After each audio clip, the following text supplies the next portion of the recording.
and welcome to Business Weekly. The Federal Reserve extended its stimulus. The U.S. Central Bank said it is waiting for more evidence that the economy is improving. The Fed noted that the recovery in the housing market slowed down in recent months, though experts say that the government shutdown and debt ceiling debate were factors as well. Meanwhile, there are more signs of recovery in Spain. The National Statistics Institute confirmed that the country did emerge from a two-year recession, but it looks like the problems there are far from over. And one of the most anticipated earnings reports, Apple, posted its much-analyzed results for the last quarter. We'll be discussing the financial week with Neeraj H. from Bloomberg later in the program. We start with the Fed's decision to stick with stimulus in what could be its largest bond-buying program yet.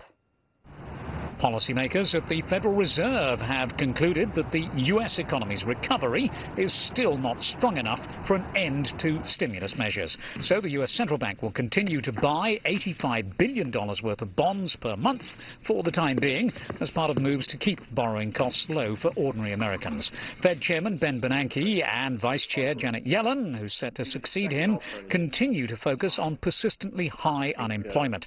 As they met, we learned that U.S. private sector employers had hired the fewest number of workers in 6 months in October. Weaker factory output and home sales had suggested the world's biggest economy was losing momentum even before the bitter budget battle in Washington triggered a 16-day-long government shutdown. The Fed's decision was widely expected. Markets believe that the government shutdown and debt ceiling debate restrained the central bank from early tapering. Neera, is that the reason? Well, I'd hesitate to make a definitive judgment on how the markets have taken the news. What I would say is that some investors were disappointed that the Fed didn't provide stronger signals of prolonged stimulus. Because whereas economists surveyed by Bloomberg earlier in October predicted that the Fed would wait until March to cut back on stimulus, we're now hearing from Citigroup that the odds have risen that the Fed will start to reduce bond purchases in January. But we're not there yet, and the reasons the Fed gave for its decision this time are as follows. It said the U.S. economy is showing signs of underlying strength, but it wanted more evidence of sustained improvement before reducing the pace of stimulus. It said the recovery in the housing sector has slowed somewhat in recent months, and fiscal policy is restraining economic growth. Now, that comment on fiscal policy was the only one relating to the budget impasse. But you could argue that the Fed is waiting to see how the economy weathered the shutdown and debt ceiling debate. Economists are saying, look, some data measuring the strength of the economy in the months before the shutdown still hasn't been released, and delays to other reports may actually distort the figures. And you know, even the data that has been released has been mixed. So it looks like the Fed's just waiting to get a clearer picture. It's not explicitly given the shutdown as a reason for its decision. Spain is on track for recovery. The National Statistics Institute confirmed the central bank's figures. The economy did take a tiny step away from recession. Moreover, retail sales increased for the first time in 3 years. Let's have a look at the latest signs of recovery in Spain. Confirmation that Spain's fragile economy has limped out of recession. The state statistics agency concurs with the Bank of Spain's estimate of last week that gross domestic product inched higher between July and September, officially ending a 2-year-long slump. It wouldn't have happened without a jump in exports, but there are also other signs of life. For example, retail sales increasing in September for the first time in 3 years. GDP was up 0.1% from the second quarter, the first such growth since the beginning of 2011. Unemployment slipped below 26%, but low consumption and wage cuts meant a fall in inflation in October from a year ago. It is mainly an export-driven recovery, what we're seeing in Spain. The domestic economy is stabilizing, which is good, but that stabilization is now allowing the growth in exports, which has been there for quite a while, to take the economy out of recession overall. And I think the next step will be for investment to return in Spain. The problem for the Madrid government is that austerity continues to hold back the domestic economy.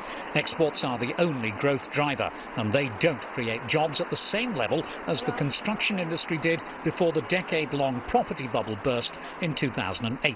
Spain's economy has been shrinking or close to flat since then, with thousands of businesses forced into bankruptcy and the unemployment rate not falling below 25% of the workforce since spring 2012.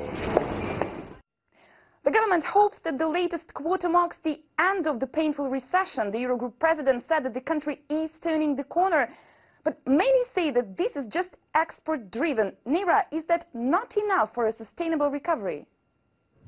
Alexandra, the trouble with exports is that you're dependent on other countries to buy your goods. And if they fall on hard economic times, well, that's going to directly affect you. And also, exports are helped by a weak currency. So if the Eurozone economy improves and the euro strengthens, that's not going to help Spain. Now, what everyone strives for is a balanced economy. Look at China. It's trying to rebalance its economy away from an investment and export-led boom towards more domestic consumption. But you know what? Some, including the CFO of Carrefour, France's biggest retailer, say there are signs of stabilization in Spain. Retail sales increased in September for the first time since 2010. Private consumption grew in the third quarter, but there are others who say the end of recession isn't enough to brand Spain as better off. The OECD has said that it needs a more knowledge-intensive economy to pay the high wages that even low-skilled people had during the construction boom. And the governor of the Bank of Spain, who's also on the ECB Governing Council, said Spain has to continue with structural reforms because nothing is guaranteed. Apple revealed its fourth quarter results. The takeaway sales were better than profits. On an annual basis, Apple ended its fiscal year with the first earnings decline in 11 years. Some analysts were disappointed, worrying that profits might continue to slide. Others noted that the company is not competing against Apple 2012, but is competing against other mobile companies. And in cash terms, Apple earned more than its rivals. Growth, but not good enough, was the reaction from investors to Apple's latest quarterly numbers. The world's most valuable technology company saw sales rise, but profit and profit margins slide under pressure from rivals, as Apple's having to trim prices to remain competitive. Chief Executive Tim Cook was upbeat, predicting the crucial holiday season would be really great. iPhone sales surged 26% from a year ago to 33.8 million. It sold 14.1 million iPads during the quarter, up very slightly from last year. Industry watchers were ho-hum. Well, it was a healthy report, and it was a good guide for the December quarter. The key questions now for investors that need to be answered is, will this momentum hold up? Is Apple innovating enough? Another disappointment. Revenue from China, Hong Kong and Taiwan was up by just 6%, even as 2 new smartphone models were launched in Apple's second largest market last month.